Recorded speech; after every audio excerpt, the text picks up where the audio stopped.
गरीब बहू का जादुई झोपड़ी। आज तो बहुत देर हो गई है काम करते करते, पता ही नहीं चला कब 6 बज गए। हाँ सुनीता, चलो अब घर चलते हैं। माँ और कंचन हमारी राह देख रहे होंगे। रोशन सुनीता अपने सिर पर से सीमेंट का तसला उतार हाथ पैर धोकर जाने लगते हैं कि तभी कहाँ जा रहे हो तुम लोग?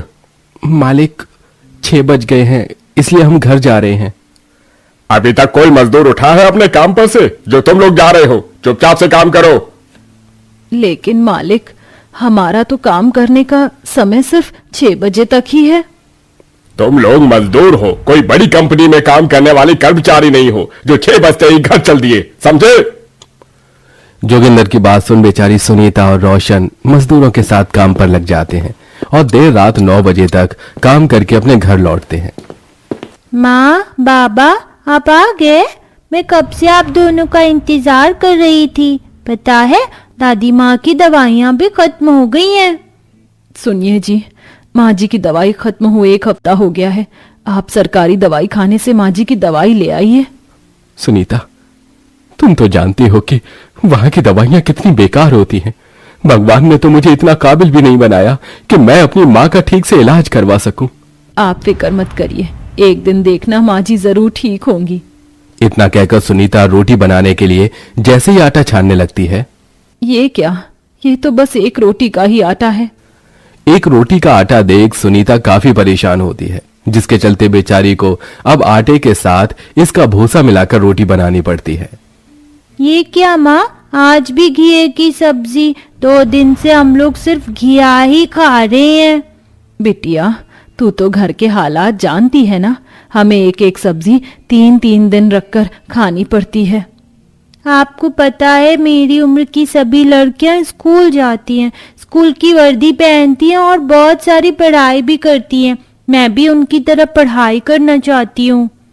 हाँ मेरी बिटिया, तू भी जरूर एक दिन पढ़ाई करेगी और पढ़ लिख कर अपनी जिंदगी में कामयाब होगी, ताकि तुझे हमारी तरह ऐसे मजदूरी करके अपनी जिंदगी ना जीनी पड़े। सुनीता के परिवार में इतनी ज्यादा गरीबी थी कि वो लोग न तो सरला का ढंग से इलाज करवा पा रहे थे और न ही अपनी 10 साल की बेटी को आज तक स्कूल भेज पाए थे और न ही 2 वक्त की रोटी खा पा रहे थे। वो सभी एक बस्ती में रहकर अपना सिर छुपाते थे। ये देखो सुनीता, मैं क्या लेकर आया हूँ। पास वाले मंदिर में ही आलू पूरी का भंडारा हो रहा था, तो मैं वहां से हम सबके लिए ये आलू पूरी लेकर आया हूँ। चलो अब जल्दी से घर चलते हैं, न जाने आज कितने समय बाद हम लोग इतनी अच्छी कोई चीज खाएंगे। रोशन की बात सुन सुनीता की आंखों में आंसू आ जाते हैं। सुनीता और रोशन आलू पूरी लिए घर जाने लगते हैं कि तभी रास्ते में सुनीता को एक सुंदर सी गाय दिखाई देती है जो जोर जोर से आवाज निकाल रही होती है। देखिए ना, ये कितनी सुंदर गाय है, लगता है इसे भूख लगी है। लेकिन हम इस गाय को क्या खिलाएंगे? रोशन की बात सुन सुनीता जल्दी से आलू पूरी में से अपने हिस्से की 2 पूरी निकालकर उस गाय को खिलाने लगती है। मेरा मन नहीं कर रहा है कि मैं इस गाय को यहीं छोड़ दूं। क्या हम इसे अपने साथ ले जाएं? हमारे पास खुद के खाने के लिए तो कुछ है नहीं, हम भला इस गाय को क्या खिलाएंगे? मैं जानती हूँ, लेकिन आप फिक्र मत करिए, मैं इसे अपने हिस्से की रोटी दे दूंगी, लेकिन इसे भूखा नहीं रहने दूंगी। सुनीता का गाय के प्रति इतना प्यार देख रोशन सुनीता को मना नहीं कर पाता, जिसके बाद सुनीता उस गाय को अपने साथ घर ले आती है और अब वो गाय भी सुनीता के परिवार का एक हिस्सा बनकर उनके साथ रहती है। वहीं सुनीता उस गाय का नाम प्यार से भूरी रखती है। माँ, तुम अपने हिस्से की रोटी कहाँ ले जा रही हो? भूरी को खिलाने के लिए। माँ, तुमने कल रात से कुछ भी नहीं खाया और अब अपनी रोटी भी भूरिया को खिलाने के लिए जा रही हो। वो सिर्फ एक गाय नहीं बल्कि गौ माता भी है, और गौ माता को रोटी खिलाना पुण्य का काम होता है। सुनीता खुद भूखी रह लेती थी, लेकिन भूरी को कभी भूखा नहीं रहने देती थी। और ऐसे ही कुछ दिन गुजर जाते हैं। सब कुछ ठीक चल रहा था, लेकिन एक दिन मैं अपनी बच्ची पत्नी को लेकर कहां जाऊंगा? इस झोपड़ी के अलावा हम लोगों का कोई और दूसरा सहारा नहीं है। हम आपकी मजबूरी समझ सकते हैं, लेकिन यह सरकार का ऑर्डर है। हमें जल्द से जल्द इस पूरी बस्ती को खाली करना होगा। अगर आप लोगों ने यह बस्ती खाली नहीं की तो हमें जबरदस्ती आपसे इस बस्ती को खाली करवाना पड़ेगा। सरकारी कर्मचारी सभी बस्ती वालों से जबरदस्ती बस्ती खाली करवा देते हैं। सुनीता का पूरा परिवार अब बेघर हो जाता है। रोशन अपनी बूढ़ी बीमार माँ को पीठ पर उठाता है, वहीं सुनीता हाथों में कपड़ों की पोटली लिए और बेटी का हाथ पकड़े सड़कों पर दर दर भटकने लगती है। हम लोग क्या अब ऐसे ही सड़कों पर घूमेंगे? अब हमारा कोई भी घर नहीं है। भगवान ने हमारी किस्मत में और कितने दुख लिखे हैं ये मुझे भी नहीं पता। मैं भी देखती हूँ भगवान हमसे और कितनी परीक्षा लेगा। किस्मत और गरीबी का मारा पूरा परिवार एक पेड़ के नीचे बैठ जाता है और भूखे प्यासे उस पेड़ के नीचे अपनी रात गुजारता है। अगली सुबह अब हम लोग क्या करें? मुझे तो कुछ समझ नहीं आ रहा है। सबसे ज्यादा फिक्र मुझे कंचन और माची की हो रही है। सुनीता, यही पास में खेत है, वहां पर काफी सारे फूस है। मैं सोच रहा था जंगल से कुछ लकड़ियां लाकर उसे और फूस को उसकी झोपड़ी बना लेते हैं। कम से कम सिर छुपाने को आसरा तो मिल जाएगा। मैं भी आपके साथ चलती हूँ। रोशन सुनीता मिलकर ढेर सारी लकड़ियां इकट्ठा करते हैं और साथ ही साथ खेत से फूस लाकर लकड़ियों और फूस की मदद से कुछ घंटे के अंदर ही अपना सिर छुपाने के लिए एक झोपड़ी तैयार कर देते हैं और भूरी के लिए भी फूस और लकड़ी की मदद से एक छत तैयार कर देते हैं। जिसके बाद अब वो सभी उस झोपड़ी में जाते हैं और भूखे प्यासे ही सो जाते हैं। अगले दिन सुनिए, ये सुबह सुबह हमारी भूरी कहाँ चली गई है? कब से ढूंढ रही हूँ, मिल ही नहीं रही है। अरे इसमें इतना परेशान होने वाली कौन सी बात है? सामने ढेर सारे खेत है ना, तो वहीं पर घास खाने के लिए गई होगी। माँ, आप तो जानती हो कि भूरी को हरी हरी घास कितनी पसंद है। थोड़ी देर में आ जाएगी।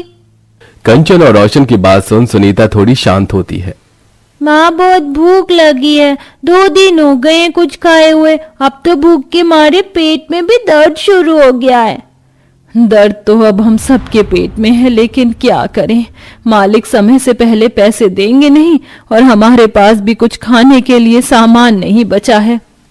सुनीता इतना बोलती ही है कि तभी उस झोपड़ी के अंदर से सुनहरी रोशनी निकलती है और देखते ही देखते उन सबके सामने ढेर सारा खाना आ जाता है, जिसे देख वो सभी चौंक जाते हैं। हे भगवान, ये क्या? ये इतना सारा खाना है, अचानक कैसे आया? ये सब कैसे हुआ? ऐसा लग रहा है किसी ने जादू से ये खाना हमारे पास भेज दिया हो। माँ, बाबा, अगर ये जादू से हुआ है तो फिर मुझे पढ़ने के लिए जादू से किताबें भी मिल सकती है ना? कंचन के इतना बोलते ही उसके सामने ढेर सारी किताबें आ जाती हैं, जिसे देख वो बहुत खुश होती है। सभी लोग ये मंजर देखकर बहुत ज्यादा हैरान होते हैं। उन्हें कुछ समझ आता उससे पहले ही वहां भूरी आ जाती है। ये क्या भूरी? तू कहाँ चली गई थी? तुझे पता है मैं तेरे लिए कितना परेशान हो रही थी। सुनीता के इतना बोलते ही भूरी के अंदर से सुनहरी रोशनी निकलती है और देखते ही देखते भूरी गाय माता के रूप में बदल जाती है। मैं गौ माता हूँ सुनीता। गाय का रूप लेकर मैं धरती लोक पर भटक रही थी। किसी भी मनुष्य ने मुझे एक रोटी देकर मेरी सहायता नहीं की, लेकिन तुमने मेरी सहायता की और मुझे अपने घर लेकर आई। तुमने हमेशा मुझे अपने हिस्से का भोजन कराया। अपनी बच्ची की तरह ही तुमने मेरा ख्याल रखा है। इसलिए वरदान के रूप में मैंने तुम्हारी इस झोपड़ी को एक जादुई झोपड़ी में बदल दिया है। अब तुम जो चाहो इस झोपड़ी से मांग सकते हो। गौ माता की बात सुन वो सभी लोग बहुत खुश होते हैं, जिसके बाद गौ माता मां से गायब हो जाती है। ए जादुई झोपड़ी, न जाने हम लोग कितने समय से यही पुराने फटे कपड़े पहन रहे हैं। हमारी मदद करो और हमारे परिवार को नए कपड़े दे दो। रोशन के इतना बोलते ही उन सभी के पुराने कपड़े नए कपड़ों में बदल जाते हैं। ए जादुई झोपड़ी, मेरी सास पिछले कई समय से बीमार है, इन्हें भी ठीक कर दो। सुनीता का इतने बोलते ही सरला अब बिल्कुल ठीक होकर अपने पैरों पर खड़ी हो जाती है। यह सब देख वो लोग बहुत खुश होते हैं, मानो जैसे उनके जीवन के अब सारे संकट हमेशा हमेशा के लिए दूर चले गए हों। अब वो सभी उस जादुई झोपड़ी की मदद से अपनी छोटी छोटी जरूरत को पूरा करते हैं और साथ ही साथ जादुई झोपड़ी की मदद से एक नया काम भी शुरू कर देते हैं और गौ माता की कृपा से उनके काम में काफी अच्छी तरक्की होने लगती है। वहीं अब वो कंचन को भी एक अच्छे से स्कूल में पढ़ाते हैं। जब हम बेघर हो गए थे तो गौ माता की कृपा से हमें सहारा मिला और अब हमारी जिंदगी पूरी तरह से बदल चुकी है। लेकिन हमारी तरह भी कई ऐसे लोग हैं जिनके पास सर छुपाने के लिए कोई आसरा नहीं है। इसलिए अब हम उस जादुई झोपड़ी की मदद से उन सभी बेसहारा लोगों की मदद करेंगे। सुनीता, मेरे मन में भी कब से यही ख्याल था। अब हम दोनों मिलकर ऐसे लोगों की मदद करेंगे। सुनीता रोशन उस जादुई झोपड़ी की मदद से जिन जिन गरीब और बेसहारा लोगों के पास रहने के लिए कोई आसरा नहीं था, उनके लिए घर बनाते हैं और उनकी जितनी हो सके उतनी मदद भी करते हैं, जिससे गौ माता के साथ साथ सभी देवी देवताओं की कृपा भी अब उन पर बनी रहती है और अब वो सभी एक सुखी जीवन जीते हैं।